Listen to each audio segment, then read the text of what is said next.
guys? It's your boy the Kryptonian saying here, bringing you a review for One Piece chapter 268.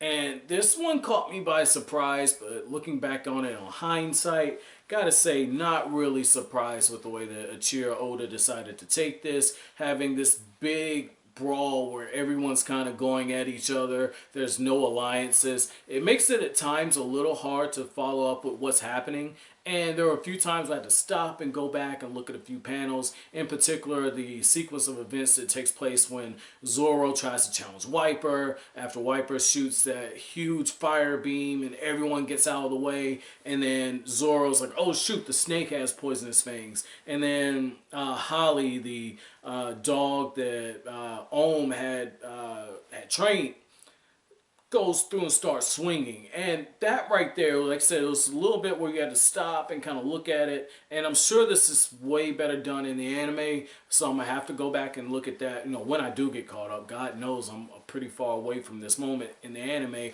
But what I thought was interesting about Oda's decision to do this is chaos works in this case, because as a reader, you're so invested in the different panels that are going on, because when you do decide, when Oda does decide to have you focus on something like the barbed wire shots, it's drawn so beautifully. So, you know, I tip my hat to Oda for that one. But I thought it was pretty interesting that we got the whole thing, the barbed wire. I thought maybe like Ohm had used a sword or something.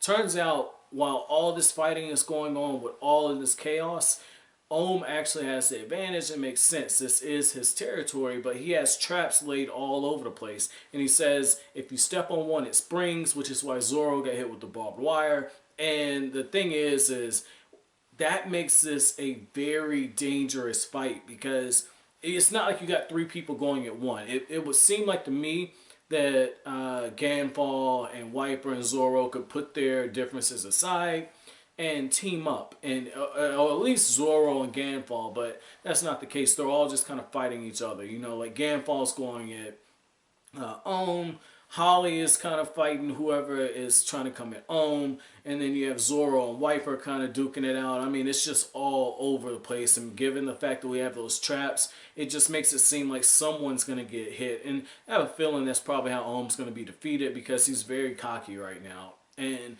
one of the big things with shonen mangas and just literature in general, a lot of times when you have those super cocky, arrogant characters, that's almost always their downfall. Something happens that they didn't anticipate. So I could definitely see this being the case. And if you go back to the Satori versus Sanji and Luffy fight, that's exactly what happened. He was pretty arrogant, and they caught him slipping, and that's how they got, you know, the victory. So I could see this taking place. But two questions I had reading is Luffy, I keep getting this feeling Luffy is inside of an animal, and just the acid makes me wonder this, but at the same time I look at it like that's not exactly the case, because the acid should melt, but then he's a rubber man, and if it's anything like what we saw when they got ate by the fish, way back when they first met, I believe it was Miss All Wednesday, who ended up being Vivi when they were inside of that fish, but what, Laboon?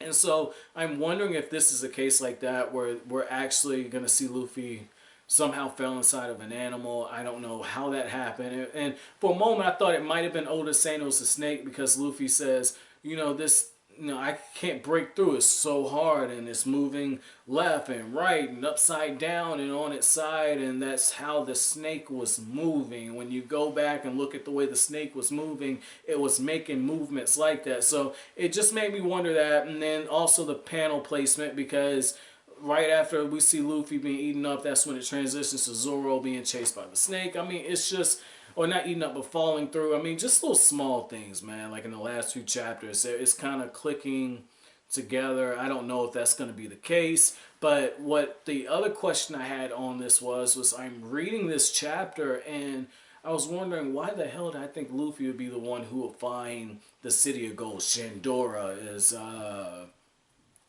Nico Robin called it. But the thing is Nico Robin is doing her archaeologist thing, just kind of, you know, digging through, playing with the dirt, playing with the clouds, if you will. And she breaks through and it's like, oh, I can go even deeper in. And she throws her, looks like the little bag she's got, puts her hat on, jumps down. And the chapter ends off with Nico Robin saying, I found 800 something years ago, this place disappeared, but this is Shandora, the city of gold. And it's got this huge look and it's very grandiose. But the thing is I'm looking at it and it really reminds me of like the ancient Mayan temples. Like this is good. That's why I said like I'm getting like Indiana Jones type stuff, because this really seems like the type of place Indiana Jones would go looking for treasure in. And you know, Nami's got the, not Nami, Robin's got the hat. I mean, and she's archaeologist exploring. You know, I don't know, man. Like, you know, thinking about when this came out, this should be around the time that the Mummy came out. One of the Mummy movies, not the one in the 90s, but there should have been one like in 2003. And so that's what I'm thinking, because this should be around the time this chapter was released. So that was cool, man. Like I said, just a little subtle Western, you know, pop culture references are kind of sprinkled in here. I can't wait to go back and look at this arc and just go in depth with this arc, because there's a lot that I end up leaving out of these chapter reviews because I want to kind of touch on the things I feel that are important. But if I go too far in depth, I could literally be making 20-minute videos like I did with the Arlong Park part, where like you'll get 15 to 20-minute videos. So I'm gonna leave it off there. I did notice Nami getting chased, and that's kind of whatever at this point, because we know that Nami's probably being driven closer and closer. It wouldn't surprise me if she runs into Enel and that's how Luffy shows up, or Zoro. Same thing, I saw Zoro saying, I have a motive to fight now, because he saw how banged up Chopper was, and that's messed up. That's animal cruelty right there.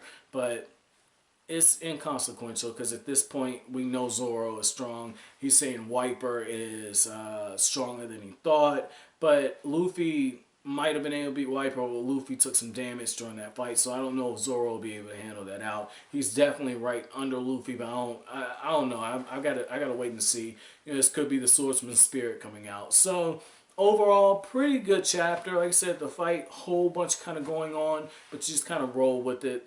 For all my complaints I had for the fight, I mean, it was easier to read than some of the stuff Taite Kubo's done. So can't really, you know, talk on that. But my chapter question for you guys is going to be, what were your thoughts when you saw Zoro and him holding Chopper's body like that and then standing up and saying, I have a reason to fight now? What were your thoughts on that? You know, I thought that was pretty cool. That was almost like Zoro taking the captain's role, if you will. I feel like that's something Luffy would have done. And just, you know, one other thing too. I know some of you guys told me that, you know, Zoro a lot of times is the one who ends up caring for Chopper, and that's kind of the vibe. It made me think of that right away. So as always, guys, if you like anything I have to say, hit that like button, comment, rate, subscribe, share, stalk the social media. As always, thank you for watching. Have an awesome day.